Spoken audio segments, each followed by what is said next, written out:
उद्योगपतियों को फ़ायदा पहुंचाना चाहते हैं, उनके कर्ज माफ़ करते हुए इन्हें कोई संतोष नहीं होता, लेकिन किसानों को एमएसपी की बात हो तो इन्हें सारी समस्याएं याद आ जाती हैं।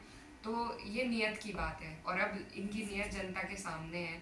ये कुछ भी कर लें, अब ये विभाजन, वो कहते हैं ना कि काट की हांडी बार बार नहीं चढ़ती, ये चढ़ा चुके, उसका इन्होंने जो लाभ मिलना था मिल चुका। अब हम मुद्दों पे लड़ेंगे और मुद्दों पे हम इन्हें हराएंगे भी। मुद्दे कौन से रहेंगे, किन मुद्दों को लेकर चुनाव लड़ेंगे? क्योंकि उनके पास तो अपना था, राम मंदिर बनाने का, बना दिया, 370 का था, हटा दी। जो उनके मुद्दे थे वो तो करते हैं काम। ये सारे विभाजन के ही मुद्दे हैं और यही मुद्दे इन्होंने अभी तक पूरे किए हैं। बाकी जिस तरीके से बेरोजगारी बढ़ रही है, कोई भर्ती नहीं हो रही है और महंगाई किस कदर चरम पे है, किसानों का जो कोई भी 14 दिन में जो पेमेंट का वादा किया था ना, तो वो पूरा हुआ है ना, एमएसपी का वादा पूरा हुआ है, जो लागत है उसका भी दाम नहीं मिल पा रहा। हालांकि ये कहते हैं 20 रुपये बढ़ा दिए, लेकिन लागत भी उसमें पूरी नहीं हो पा रही है। और किसान हमारे देश की रीढ़ की हड्डी है और अगर हम अपने अन्नदाताओं को ही सम्मान नहीं दे सकते तो हम और किसी के लिए क्या कर सकते हैं। सरकार का अगर कोई योगदान सबसे बड़ा हो सकता है तो वो किसानों के लिए हो सकता है, लेकिन सरकार कुछ करना नहीं चाहती है। महिलाओं के प्रति जो उत्पीड़न है वो लगातार बढ़ता जा रहा है। जो एनसीआरबी की रिपोर्टें हैं उसमें महिलाओं के प्रति जो अपराध हैं वो बढ़ रहे हैं, छोटी बच्चियों के प्रति अपराध हैं वो बढ़ रहे हैं, शिक्षा के क्षेत्र में कोई काम नहीं हो रहा। जो पुराने यहाँ पर स्कूल बनवाए गए थे, भूरा में कह लीजिए, पंजीट में कह लीजिए, खुरगान में कह लीजिए, वो सारे स्कूल, उनमें उनमें आज टीचर भी नहीं है, उनमें पढ़ाई भी नहीं हो पा रही है। तो जिस तरीके से सरकार की योजनाएं बिल्कुल लाभकारी एक भी योजना इनकी है नहीं। तो यही हमारे मुद्दे हैं कि इन जो बेसिक जो नीड्स हैं उन पर इस सरकार का कोई ध्यान नहीं है।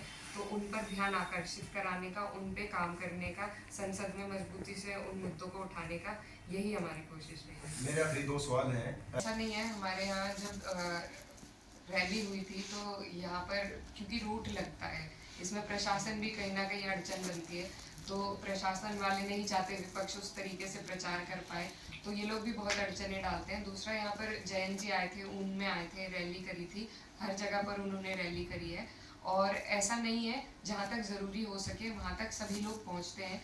रैली शामली में हुई क्योंकि वो एक रूट उस तरीके से बना था। हम बिल्कुल प्रयास करेंगे कि हमारे अध्यक्ष जी आएँ फील्ड में, लेकिन वो कहते हैं, उन्होंने हमें कहा कि भाई हमें तुम पे यकीन है, तुम उस हिसाब से प्रचार को संभालोगे और जीतोगे भी, और वो हुआ भी। देखिए, ये जो है हमारी जो लोकतंत्र है उसमें सिर्फ एक चेहरे पर जो देखकर वोट डल रहे हैं, उसी से कहीं ना कहीं हम पिछड़ रहे हैं, क्योंकि हर जगह का प्रतिनिधित्व अलग एक व्यक्ति करता है। तो हमें हर जगह ऐसे व्यक्ति, काबिल व्यक्तियों को लाना चाहिए जो हमारी लड़ाई हर लेवल पे लड़ सके।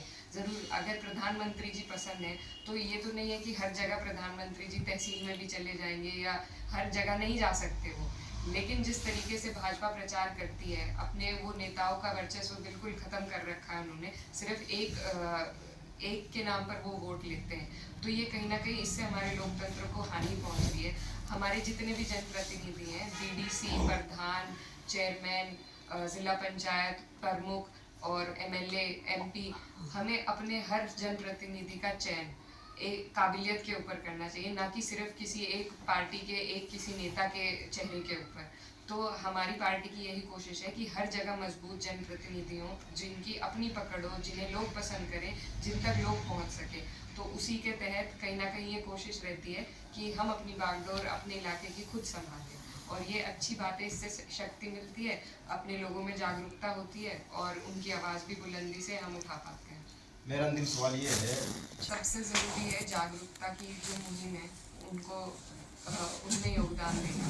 तो हमारी यही कोशिश रहेगी कि सबसे ज़्यादा हम लोगों को इकट्ठा कर सकें, जो हमारे हर गांव के बड़े बुजुर्ग हैं, क्योंकि इसमें ऊपर से कोई समझाने आए, बाहर से कोई समझाने आए, उसकी बात इतनी नहीं चलेगी जितनी यहाँ के खुद के लोगों की, जो आसपास का जो गांव और देहात होता है, वो आपस में अगर इस मुहिम को लेकर चले तो उसे बढ़ावा देने का हम काम करेंगे, योगदान करेंगे। जो भी हमारी तरफ से उन्हें ज़रूरत लगेगी उसमें पूरा पूरा सहयोग रहेगा। और ये बहुत ही शर्म की बात है और हम सबको अपने अंदर झांकने की ज़रूरत है कि क्यों हम इन चीज़ों पर लग गए हैं और कैसे हम अपने जो युवा हैं, जो हमारी अगली पीढ़ी है, उसको किस तरीके से बचाएं।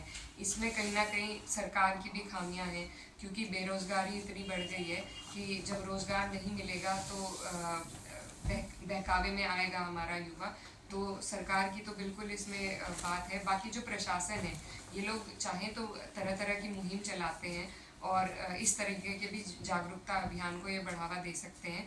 तो इनसे भी हमारी यही गुजारिश है कि ये भी इसमें अपना योगदान दे। सबसे ज़रूरी पहल तो इसमें जागरूकता की हो सकती है। आगे जो भी इसमें हमारे